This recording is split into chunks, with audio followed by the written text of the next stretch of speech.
What's up, Juventini? Alberto here. I got all your Juventus news, and today's a big day as we get the ruling that goes against UEFA and FIFA for their monopoly over the Super League. All right, we're going to take a look at the details there, and then Andrea Agnelli speaks up on Twitter. We're going to take a look at his message, all right, and what it could potentially mean. Then we have the rumor mill, and then we have the first projected lineup for our matchup against Frosinone to take a look at what Max Allegri could do. Like the video, subscribe to the channel. This is the AJC. Hey, let's rock and get into it. We're going to kick things off with the news of Dean Huijsen joining Frosinone for a loan, all right, and this is almost a unanimous opinion amongst Juventini that this is a great move, all right. He can go there. Obviously, Frosinone has been a great home to our other three loans there, and this one should be as well good for Huijsen. Let him go there and grow, and then we could look at bringing him back when we have more minutes to offer the player, all right. This is going to be finalized on Saturday when the two teams meet, okay. As far as Juventus goes, we continue to be linked with Zirkzee of Bologna. He was crucial yesterday in their big win over Inter in the Coppa Italia. I'm still enjoying that. I know that you all are as well, Juventini. But as far as Zirkzee goes, the player, he carries a 40 million euro release clause, all right? Speaking of, for me personally, I'm uncertain about this player. There is no doubt he is in strong form right now, but I'm just uncertain about him, having watched quite a bit of Bologna this season. But I want to hear from all of you. What are your thoughts on the player? What are your opinions on the player? Hit me in the comments section as Juventus continues to be linked at Zirkzee, and he's named as a potential summer option for the club. Now, Bernardeschi continues to twerk for Juventus, all right? Asked and as a professional, he says, I will accept many options. But if you ask me where I want to play, I will answer Juventus as my heart is there. Look, I really appreciate the Juventinita. Nobody could take that away from Bernardeschi, but no thank you. All right. Pogba, his trial pushed to February 15th. There are hopes that him and his legal counsel can come up with a solid defense and whatnot. Look, he's got a large uphill battle. I can't help but feel we're just delaying the inevitable, but nonetheless, it is in the news, and his case is pushed back to February 15th. Now we get to rumors that Crystal Palace and Newcastle could be coming in with a 25 million euro deal for Sule. Now, I still believe, as we're hearing from some of the top guys, Mirko, Romeo, that there's nothing actually that's been put forward. There is a little bit of interest there, whatnot. I don't expect anything to happen other than him finishing his loan with Frosinone and coming back to Juventus in the summer, potentially being sold in the summer. There's a lot of Juventini that are getting fired up about the plans. What are our plans? Why are we selling all our young talent? And this is where I think there's a little bit of misunderstanding. From what we gather from the top guys, all right, the top three who for a while have been Schira, Agresti, and Mirko Di Natale, all right, they have pretty much laid this one out for us pretty good if we look at everything that they are feeding us. I don't believe Juve is actively listing all these young players. However, it's quite consistent amongst Schira, Mirko Di Natale, and Romeo Agresti that if solid and strong offers come in, Juve would entertain them and look at those possibilities. So there's a big difference there. So again, even with Sule, this could all be rumors for naught, and we may not get any official bids, but I don't think Juve has actively listed and selling their young talent. I believe right now it's just taking a look at what could be potentially coming in. I don't think they're actively looking to sell these guys, and I don't think it's a problem if Sule isn't sold by any means. So I don't think they're actively selling, and that's a big difference and something that we have to consider. And it's something that we all pretty much are on the same page that there's very few untouchables on this Juventus side.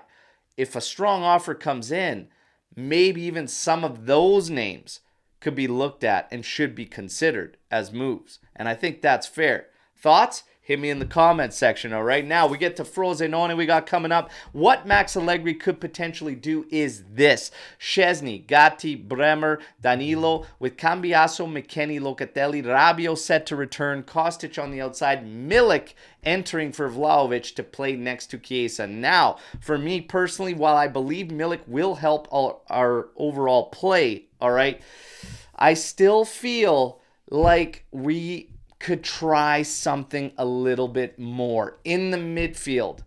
Rabiot and McKennie sharing 2/3 of the midfield doesn't make the most sense. We could use a little help there. 2 pivots, 1 attack-minded player, maybe like Yildiz ahead of them, could go a long way. Maybe, just maybe, if you want to keep those 3 midfielders, you try a player that can win 1v1s to try and help and boost us and give us a little more balance and a little more threat, like Illing Jr.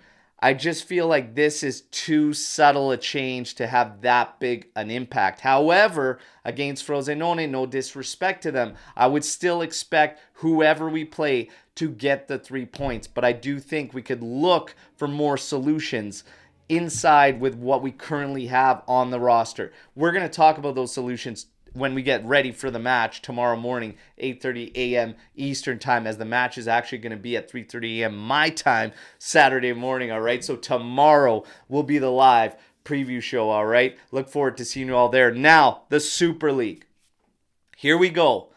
As expected, the ruling from the top European court comes down against FIFA and UEFA. They cannot interfere with the Super League, all right? What does this mean? Well, first, let's take a look at the Super League in general, because it has just come out with their format and it's crushed everything it was criticized for in the start. It is going to be consisting of 3 leagues within the Super League. Star, Gold, and Blue is how they're labeled for now. Star being the top with 16 teams, 2 groups of 8.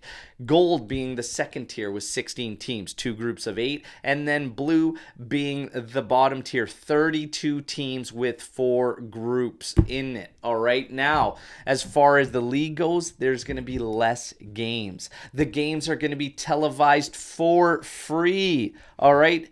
Massive. And of course, more money for the clubs involved. All right. And the group, the organizers, is not taking the massive chunk of money from this. All right. What does this mean for Juventus? Well, this is where it gets twisted for a lot of people, as we're trying to remember, as this has been ongoing for so long. All right. Now, as far as this goes, you have Juventus initiating the discussions to be removed from the Super League when all that pressure came down. Now, what's interesting and has to be taken into consideration here is that it came down to Real Madrid and Barcelona, as those were the 3 founding clubs, Juventus, Real Madrid, and Barcelona. It was up to Real Madrid and Barcelona, as well as the organizers A22, to release Juventus. That never actually happened, all right? Because what happened was A22 with Real Madrid backed Juventus in saying, we're not initiating the discussions. We're not releasing them because it is coming from pressure from UEFA. And A22 claimed they have irrefutable evidence of the intimidation being put forth to Juventus. So it never technically happened. Juventus never technically was officially released. The only thing that was somewhat official was Juventus announcing that they have initiated contacts to be removed from the Super League. So it's going to be very, very interesting. This thing is far from over, everybody, because of course you have Bayern Munich stating that they will not get involved. You have the English FA trying to put pressure on their clubs not to join this one. Everyone has their connections.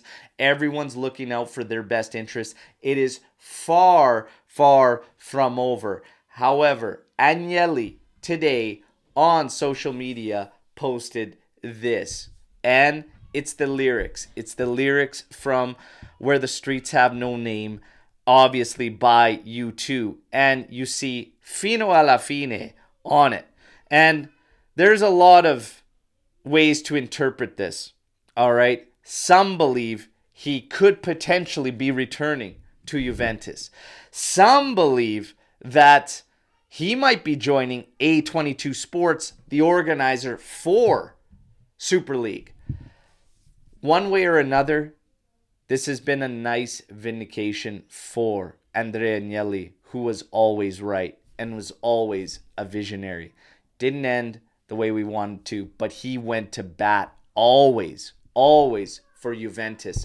And he had the balls, along with Perez in Barcelona, to fight against UEFA. He will always be my president, all right? And although battles were lost, the war is far from over. Fino alla fine, Forza Juventus, no matter what. Who knows where it goes from here for Andrea Agnelli, but this was a nice vindication. Guys, I can't wait to hear your thoughts, comments on all of this Super League, the lineup for Frosinone. Hit me in the comments section. Let's mix it up. Don't forget to join us tomorrow morning, 8:30 a.m. Eastern Time, as we are going to get ready for the match against Frosinone. Take care, everybody. And again, fino alla fine, Forza Juve, grande Agnelli.